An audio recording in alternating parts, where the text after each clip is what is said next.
I'm going to start with how you can at this level coach effort. And I felt like we were just trying to ask them to keep playing hard, play hard. You can't start there. You can't play in this league if that's what, if you have to coach effort.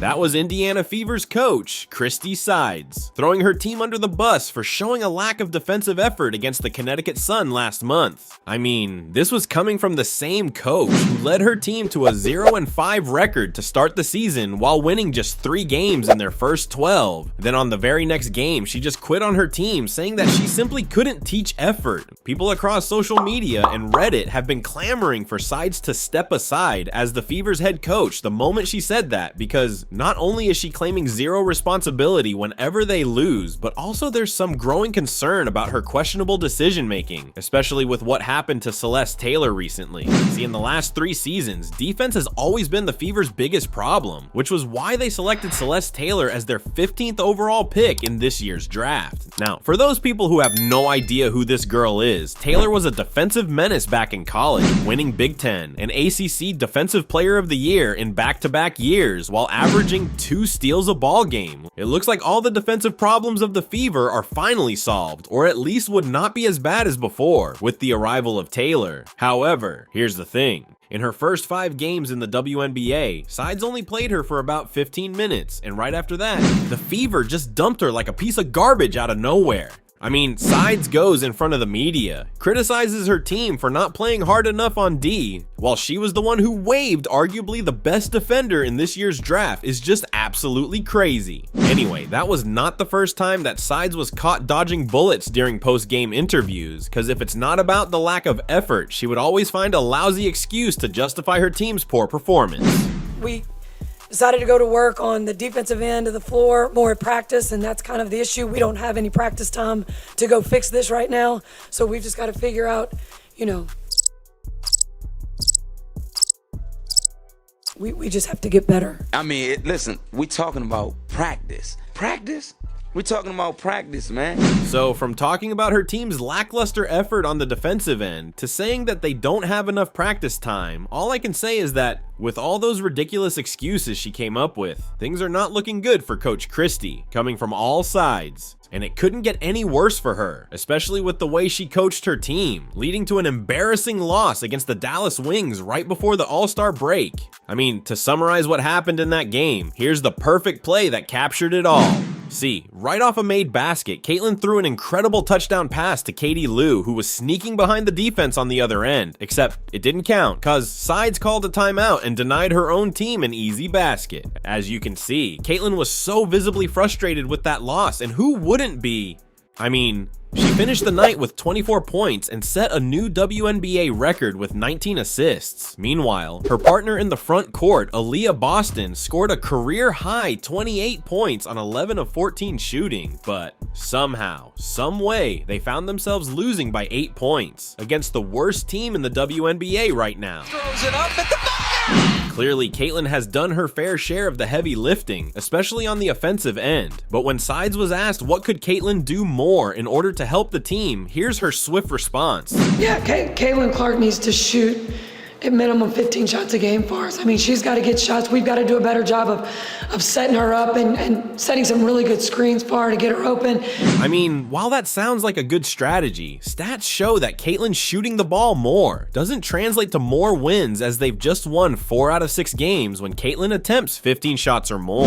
And the very reason she misses a lot of shots is because every team in the league knows how dangerous she is, especially from beyond the 3-point arc, which is why they would often blitz her right away to force the ball out of her hands.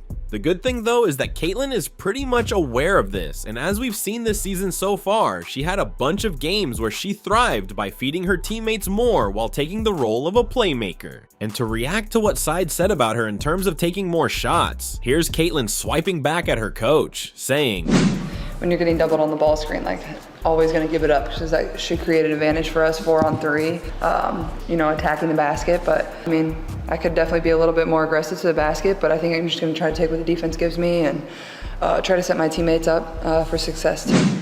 Caitlin has been fulfilling her end of the bargain by making the right reads whenever the defense clogs down on her. But the thing is, her teammates are not converting the open shots that they're supposed to be converting. And this is the biggest problem that has been pulling Caitlin down so far this season. I mean, here's one clear example. Caitlin does a good job here in sucking 2 defenders on her. Now when the defense collapses, she sprays it out to the corner, who then swings it to Katie Samuelson, but instead of splashing it, she backrims it even though there's no one around to guard her. Now, the same thing happened here. Caitlin breaks the defense by penetrating inside. She makes the right read by kicking it out to the wide open Samuelson yet again. However, she was not confident enough to shoot the ball this time around, and so she skipped it to Kelsey Mitchell, who then was forced to take a contested corner 3. I mean, I'm not taking any shots against any Fever players, but the fact that they failed to surround Caitlin with solid 3-and-D players has something to do with the poor construction of the roster. And this glaring problem dials back all the way to the GM, with Sides also playing a huge role in it. So, it's crazy to me that Sides is putting all the blame on her players, while not taking any accountability for her bad coaching decisions and failing to adjust during games. Anyway, while a lot of Fever fans are lighting up social media calling Sides to be fired, the silver lining in this is that there's one person that people believe could take her spot as head coach, and the person that I'm referring to is Cheryl Miller. Miller is a certified legend in women's basketball, and her long list of accolades speaks for her credentials to become Caitlin's next coach. Now, speaking of which, the two had a chance to team up in the recent All-Star game, where Miller coached the WNBA All-Stars against Team USA, and based on her reaction, Caitlin seems to be enjoying Miller's presence on the sidelines, acting as her coach. Meanwhile, Gosh, I love Cheryl. I love her brother too. He's awesome. Obviously a Pacer too. We were in a little commercial together, so I love their family. They're just awesome people, and one of the best that's ever played the game. So I've known Cheryl for a little while now. I think her energy, that's what I love about her. Like, it's just contagious, and it's fun. Like, I called her coach and she was like, I don't know about that yet. You'll have to see how I do during the game. So no, but it's super fun. And then obviously Annie Myers-Drysdale too. Meanwhile, Miller returned the favor when she was asked about Caitlin by saying good stuff about her while praising her game. You got 3 Fever players on your team: Caitlin Clark, Kelsey Mitchell, Aaliyah Boston. You've been able to watch these guys from afar. What's your perspective been of how they've been trending and just them individually as well? I will say one thing. I did not count on their basketball IQ being that high. I knew it was high, obviously, because they play at this level. But it's one thing to know knowledge. It's another thing to talk about and speak and then put it into pieces and places. And it's one thing to be young, and they're learning how to play the game, and they're learning about their mistakes and how to correct them. This is not a team people want to play, because not only are they getting better, but they're confident, and they show no fear. They're fearless. The positive interaction between Caitlin and Cheryl Miller and the mutual respect between the two was quite clear, which is why fans can't help but speculate what Caitlin could achieve if Miller becomes her coach. Anyway guys, I want your thoughts on this. First and foremost, do you think Christie Sides should be fired? And second, is Cheryl Miller the right person to take her job? And if she does replace Sides, do you think Caitlin will be better off and thrive under her guidance? Well, let me know your answers by dropping your comments below. And as always, if you enjoyed this video, make sure to like this video and subscribe so you won't miss any content that we're going to be dropping in the future. Until then, this has been Tales from the NBA, and see you next time.